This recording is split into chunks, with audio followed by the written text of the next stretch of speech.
Bonjour, c'est Ursule. On est le 8 janvier 2026. Bienvenue à Vie et Miséricorde.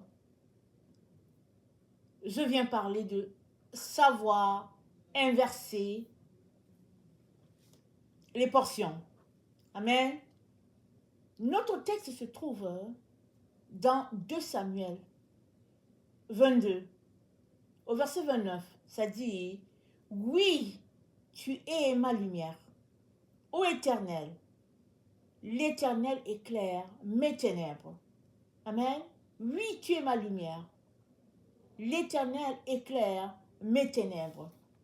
Alors, vous savez qu'on est dans un temps pas évident sur la terre. Il y a beaucoup de choses qui se passent. Et chacun peut avoir son point de vue là-dessus. Mais je viens parler d'une situation de manque. Comment on pourrait le tourner pour que ça devienne une situation d'abondance. Alors, il nous est tous arrivé, n'est-ce pas, d'être dans une situation de manque. Que ce soit un manque matériel ou bien un manque parce que la situation dans laquelle nous nous trouvons ne nous arrange pas, ou bien on n'a pas pensé à cette opportunité, on se retrouve mal pris dans une situation donnée. Alors, apprenons, n'est-ce pas, à rendre grâce à Dieu pour cette situation dans laquelle nous nous trouvons. 1 Roi 17, le verset 10 à 16, nous parle de la veuve. Il y avait famine en Israël et Dieu n'a pas envoyé Élie en Israël, vers les veuves d'Israël.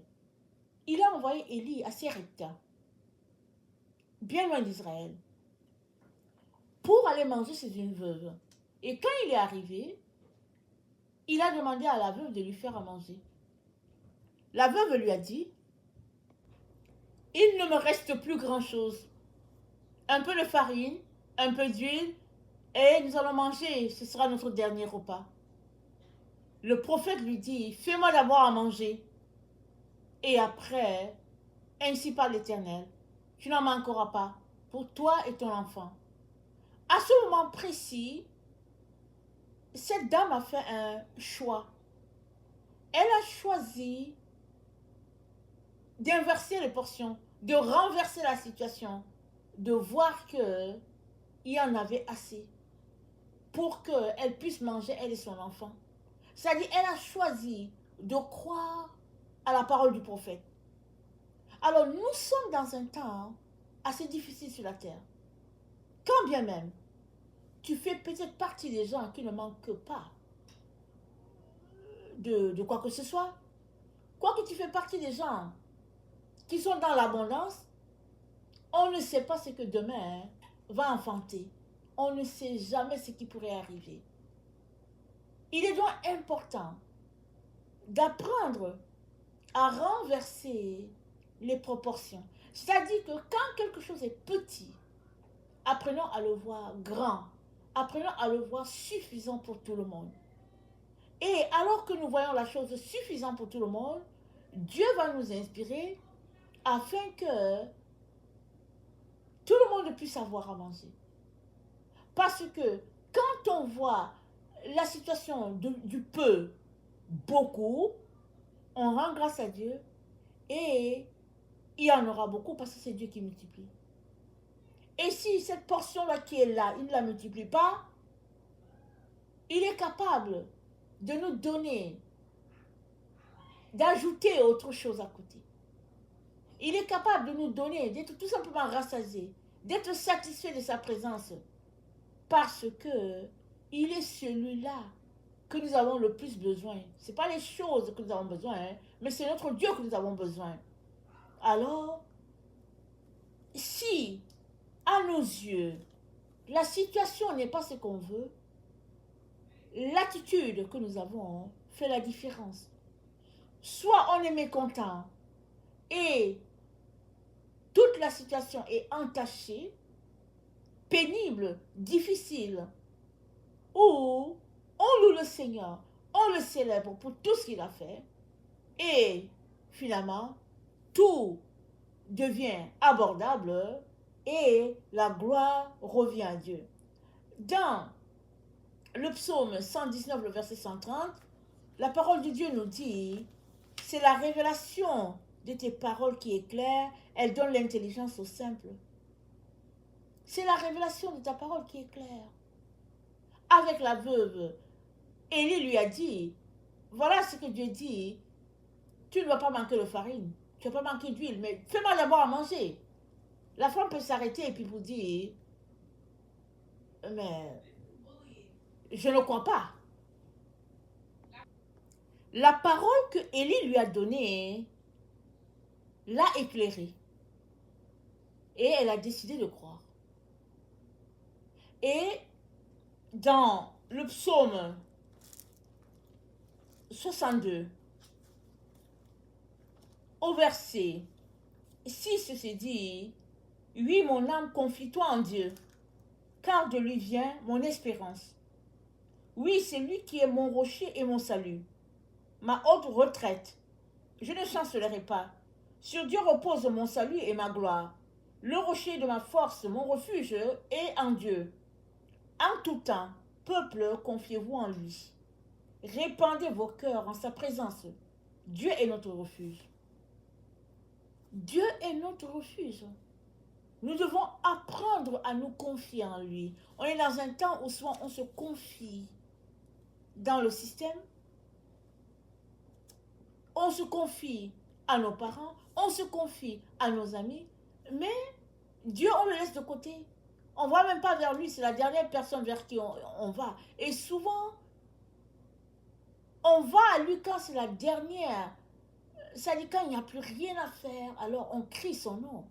Mais ce que Dieu aimerait, il aimerait qu'on crie son nom. Du coup, la première chose à faire, c'est-à-dire que c'est vers Dieu que nous devons nous tourner. Va pas vers le système, pas vers notre cercle d'amis, pas vers notre famille, vers Dieu. C'est ça qu'il aimerait. Et c'est ça que nous avons besoin dans ce temps où nous nous trouvons. Que nous soyons dans un manque de nourriture ou de quoi que ce soit, ou bien que nous soyons dans l'abondance et que nous ne sachions pas quoi faire de notre abondance, nous avons besoin de Dieu plus que jamais. Parce que nous sommes dans des temps d'incertitude. Et Dieu seul peut nous donner la paix et la quiétude nécessaires pour passer à travers. Et le psaume 64, au verset 10, c'est dit, tous les hommes sont saisis de crainte et ils publient ce que Dieu fait et prennent garde à son œuvre. Le juste se réjouit en l'Éternel et cherche en lui son refuge. Tous ceux qui ont le cœur droit se glorifient en l'Éternel.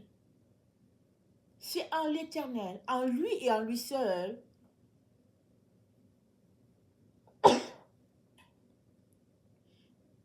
que nous aurons notre secours dans ce temps où nous nous trouvons.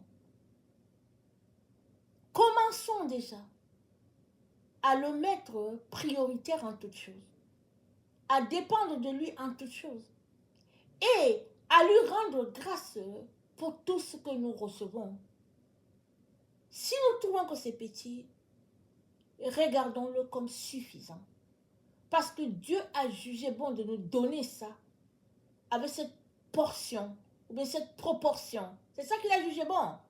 Peut-être qu'on voulait avoir 10 tasses de riz. Il nous a donné une seule tasse de riz. Ok, alléluia Seigneur. Tu sais comment tu vas multiplier cette seule tasse de riz pour que ça puisse atteindre le 10 tasses dont j'ai besoin. Notre attitude fera la différence. Et nous devons déjà commencer maintenant à le célébrer, à lui rendre grâce pour ce qu'il a fait. Et je terminerai en lisant Éphésiens 5, le verset 20.